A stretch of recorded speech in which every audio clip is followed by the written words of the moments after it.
Salut les Veriens! Et bienvenue dans votre émission d'actu À cœur ouvert. Et c'est encore une grosse semaine où on vous parlera de hardware, de mode VR et de portage, mais surtout en seconde moitié de la vidéo, de la flopée de jeux qui arrive et qui a été présentée via l'Upload VR Showcase. Allez, on s'abonne, on active la cloche pour ne pas rater d'émission, et c'est parti! On commencera cette semaine par un peu de cinéma en VR puisque le réalisateur Jon Favreau, qui a réalisé dernièrement Star Wars Mandalorian, se concentrerait en ce moment sur une expérience avec des dinosaures pour le casque VR d'Apple. Une expérience qui risque donc d'être impressionnante mais qui devra attendre 2023 avant d'être découverte. En effet, on avait eu des rumeurs et les choses se sont encore confirmées cette semaine, mais le casque VR d'Apple est bien repoussé à 2023 suite à des problèmes de surchauffe. Il faudra donc prendre son mal en patience. Il faudra attendre un peu moins longtemps pour Into the Radius qui arrivera dès septembre sur Quest 2. Les développeurs ont donc profité de l'avancée du portage de ce jeu de survie pour présenter une vidéo de gameplay intégrale. Bon, c'était déjà pas forcément fou graphiquement sur PC, et même si le portage est globalement plutôt bon, notamment pour les intérieurs, les parties extérieures du jeu auront quand même du mal à faire rêver. Quoi qu'il en soit, les graphismes ne font pas tout et l'expérience reste tout bonnement excellente en plus d'être rafraîchissante.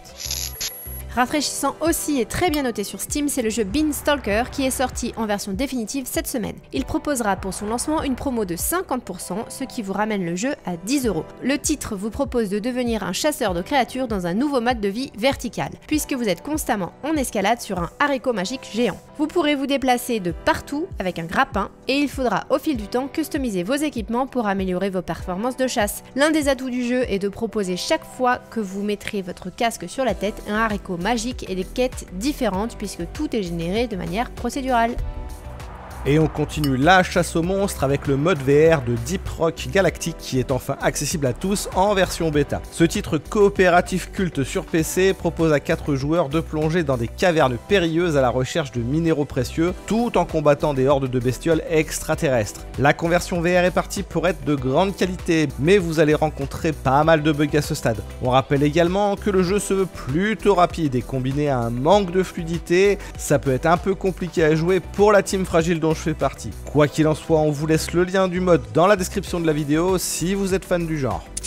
Un autre mode VR, ou plutôt un remaster, qui est enfin dispo en démo pour tout le monde, c'est celui de Star Wars Jedi Knight 2. Le titre vous met dans la peau du célèbre Jedi gris Kyle Katarn, et la version VR tente de reproduire, avec les contrôleurs de mouvement, les combats de sabre viscéral du jeu original. Le développeur tente de garder tout ce qui concerne les décapitations et a attaqué tout dernièrement les pouvoirs de la force.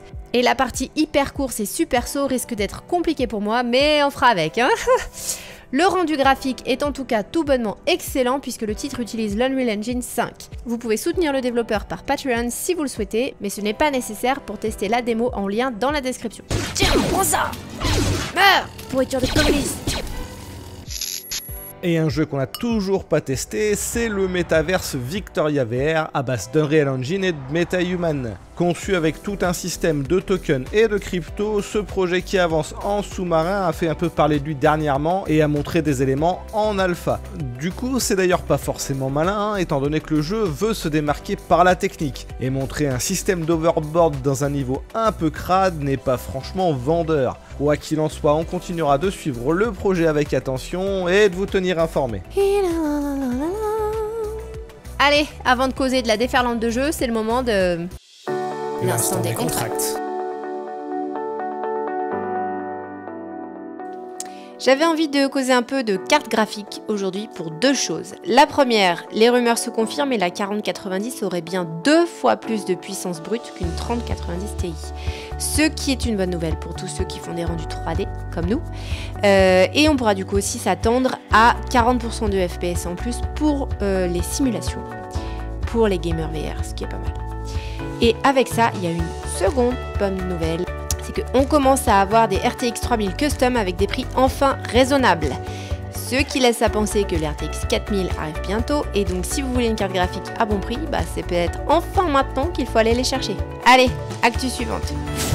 L'Upload VR Showcase a démarré avec Broken Age VR, qui sera dispo cette année sur Steam et sur Quest 2. C'est un jeu d'épée en multi très travaillé, qui se voudra simple à prendre en main, mais très complexe à maîtriser, puisque les lames pourront s'ébrécher et se briser. Du coup, ça vous obligera à repenser votre approche dans le duel et ne pas faire n'importe quoi pour toucher l'adversaire. Le titre de Trébuchet mise donc énormément sur la physique des impacts et fait en plus le choix d'un design graphique pastel plutôt sympa. On a hâte de tester ça.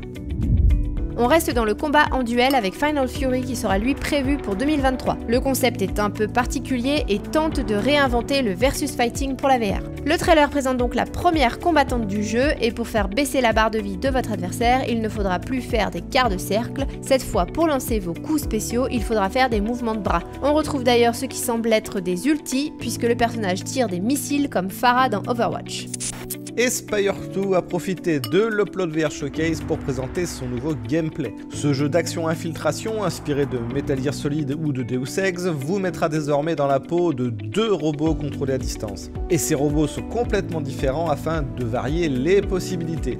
Le second est en réalité de bien plus petite taille, ce qui vous permettra de franchir les niveaux complètement par d'autres moyens, mais aussi de les voir d'une perspective nouvelle, puisque vous aurez l'impression d'être dans un monde beaucoup plus grand avec le changement de perspective visuelle qui a été ajouté.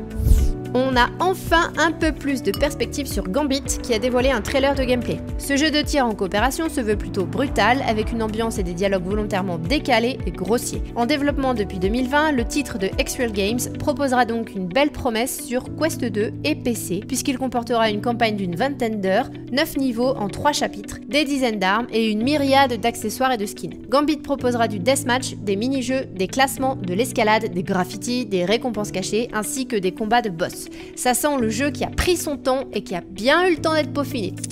Bien peaufiné aussi, c'est le jeu de tir en 4 contre 4 Nerf Ultimate Championship qui arrivera ce 25 août. Dans ce nouveau trailer de gameplay, on peut constater différents flingues de la marque qui devront se recharger de la même façon qu'en vrai. Rien que cette partie donnera donc sa particularité propre au jeu, tant les armes en mousse fonctionnent parfois différemment des vraies flingues. D'autre part, on peut voir aussi plus en détail les arènes de combat avec leurs déplacements sur les murs coulissants. Un jeu de tir tout en verticalité qui promet de bons moments en perspective. Peut-être plutôt des mauvais moments en perspective avec Twilight Zone VR qui a enfin montré véritablement du gameplay. Et dans tous les cas de figure, on semble vouloir vous faire peur et vous mettre en stress. Il faudra donc explorer des zones, se cacher, tirer sur des ennemis et effectuer un certain nombre de phases de plateforme. Et surtout, visiblement, fuir et courir. Le titre proposera en tout cas 3 histoires complètement différentes et devrait débarquer le 14 juillet sur Quest 2. Et le Quest était d'ailleurs pas mal mis à l'honneur puisque Moss Tome 2 a donné sa date de sortie sur le support au 21 juillet de cette année. Mais c'est surtout l'équipe française derrière Propagation Paradise Hotel qui a joué au jeu des questions-réponses pour son prochain Survival Horror qui a l'air de déchirer et qui sera bien porté sur le MetaQuest également. On rappelle que ce n'est plus un rail shooter en multijoueur comme Propagation VR mais bien un jeu solo scénarisé qui proposera de l'exploration, du combat, des énigmes à la manière d'un Resident Evil mais avec une touche française. Pour résumer en vrac du reste des annonces, on a eu Dyschronia Chronos Alternate qui a montré un peu de gameplay. Among Us VR qui a fait de même sans pour autant donner de date de sortie. Le jeu Hellsweeper par les développeurs de Serento VR qui a lui aussi montré du gameplay et a promis que le jeu arriverait bientôt sur le Quest 2. Demeo qui a présenté sa nouvelle épopée Curse of the Serpent Lord.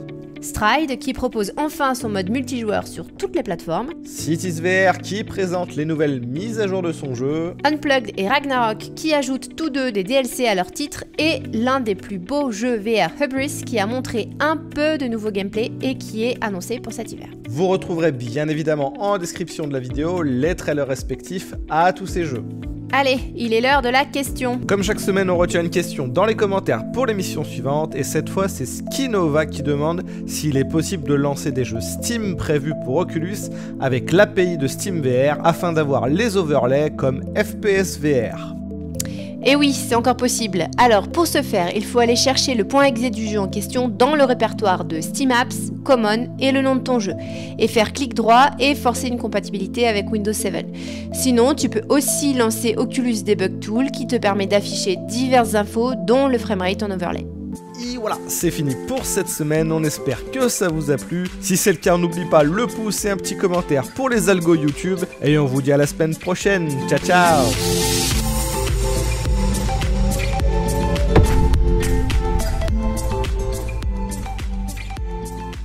Il y a un Kickstarter en cours qui a un peu du mal. Il est financé à 1$ au moment où on enregistre. Il propose pour 5000$ d'apprendre aux 9-13 ans à taper vite des lettres en VR.